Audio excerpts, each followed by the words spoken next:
Hey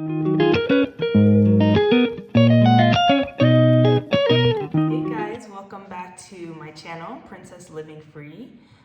So as you probably saw from the title, today's video is going to be all about updates for the Ethiopian origin ID card, and that's also known as the yellow card. So I did get a request in the comment section of my videos by one of my viewers, and I'll put their comment here. They wanted me to do an update video because they noticed that there had been some changes in the process. So I did a little research and I found out that is correct. I did not actually go to the office. I just went online and saw what I could find there. So I'm going to go over the changes that I came across in my research.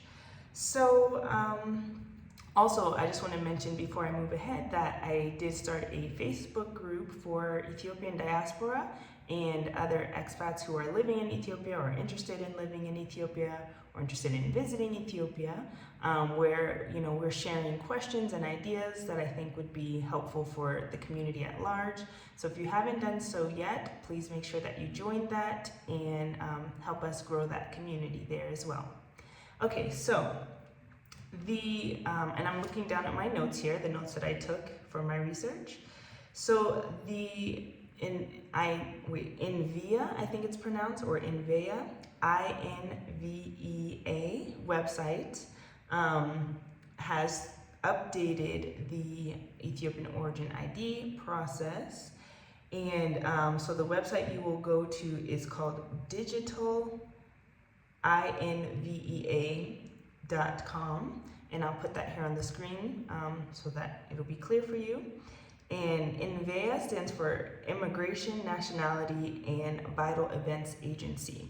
So that is the agency that handles this process here in Ethiopia. So according to that website, you will need to download their new app, and here's what that looks like. And then once you download the app, this is what the login screen will look like. So just to make sure you have the right information. So largely the application process is still the same. So step one, as it is displayed on that website that I gave you, you will need to identify your marriage status. So if you are applying for this yellow card on the basis of marriage, you will need to prove that you are married to an Ethiopian, and so you would need to provide your marriage license and certificates if you have them.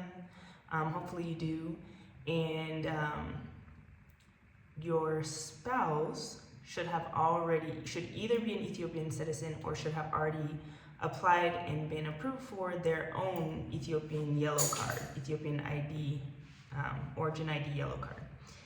And then step two would be to fill in your personal information. So this is the application form, your name, date of birth, all of that like personal information that they will require there.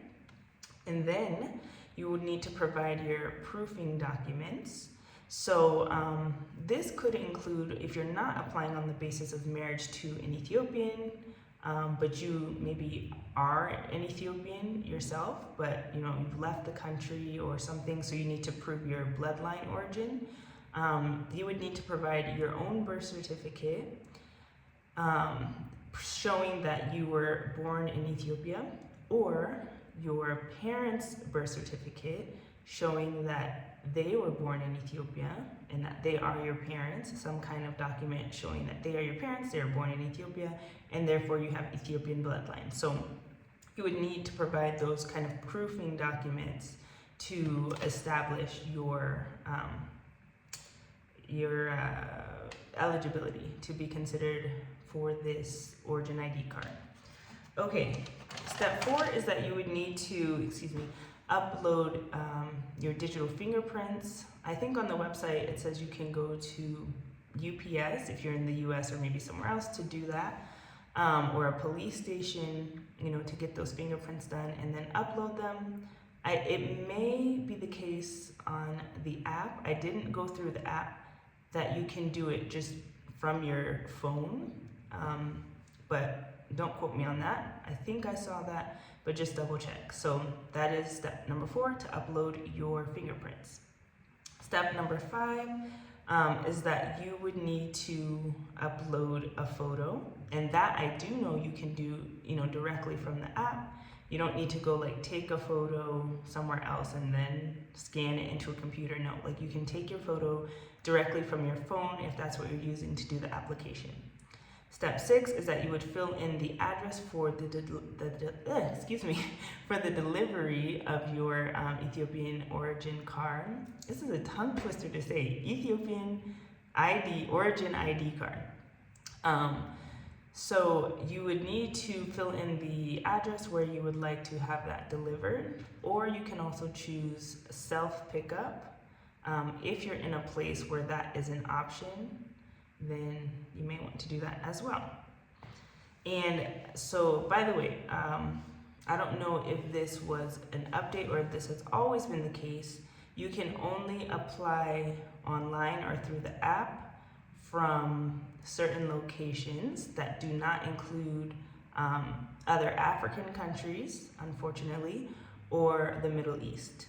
So if you're in, the Americas or Europe, Australia, Asia, you should be fine using this online process. Lastly, the biggest update that I have noticed is the cost. So when my family and I first applied, it was only $200 per adult and I think $20 per child.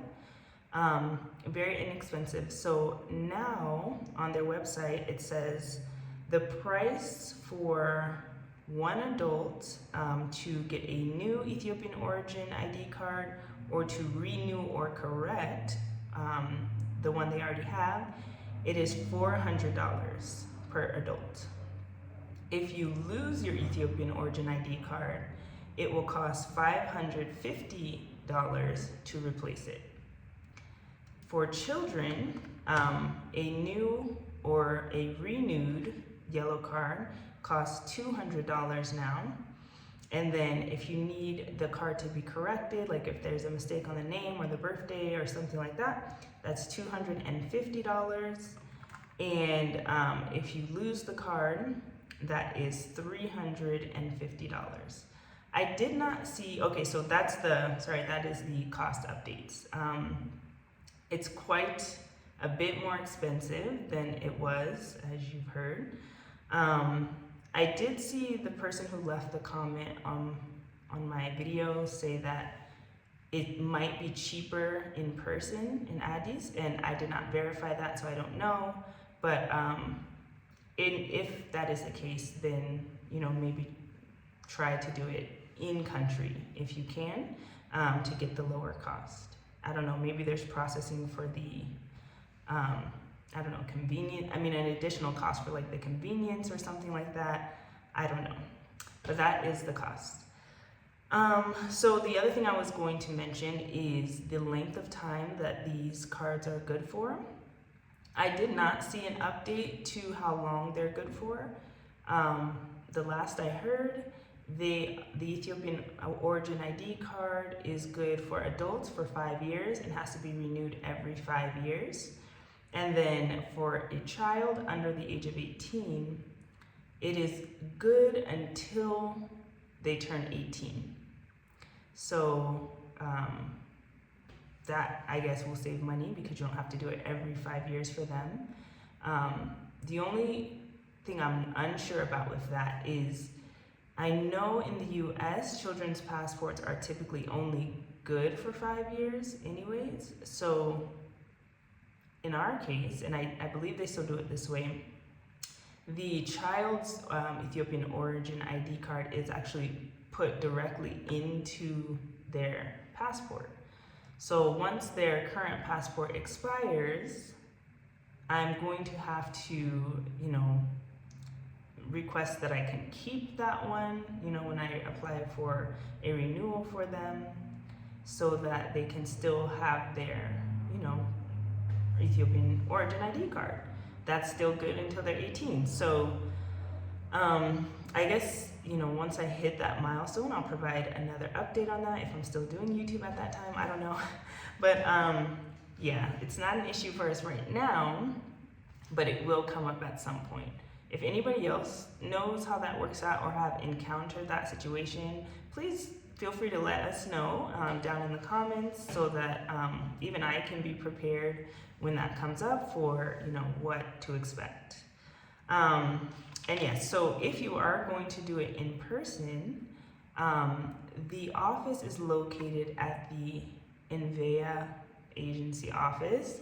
I hope I'm saying that right, in Arada. And I believe it is near to Arak Kilo. But I do know for sure it's in Arada. So you'll go there and you need your passport, a foreign passport, I believe. No, you might be able to go inside with your Ethiopian passport. Anyways, you need a passport to enter into that building.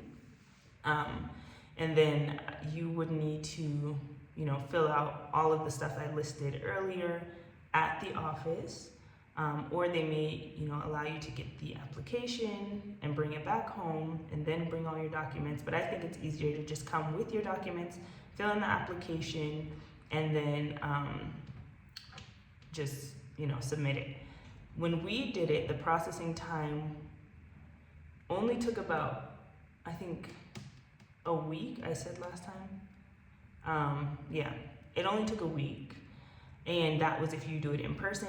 You go in with all of your necessary documents and the application form and all that, submit it, and then they'll call you about a week later when your card is ready. Then you will come back, you'll make the payment, and then collect your card.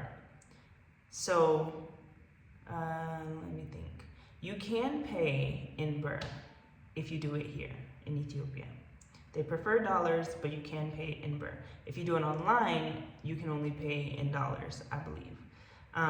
I've heard the processing time for the online version of the Ethiopian Origin ID card is 3 weeks instead of 1 week. But I think maybe that accounts for maybe the large volume of applications they get online and shipping, you know, things to you wherever you might be. If you're not going to do the self-pickup option. I'm not sure why it takes longer, but that is just what I saw online. So I hope this video was helpful for you all. Please let me know if you have any comments or questions down below, if I missed something, or if you have any additional information, please feel free to add that as well. And yeah, that is all the updates I have at this time. If I have more, then I will put it in the description maybe at a later time, or do another video. So anyways, I hope this is helpful, and I will see you guys in the next one. Thanks for watching. Bye.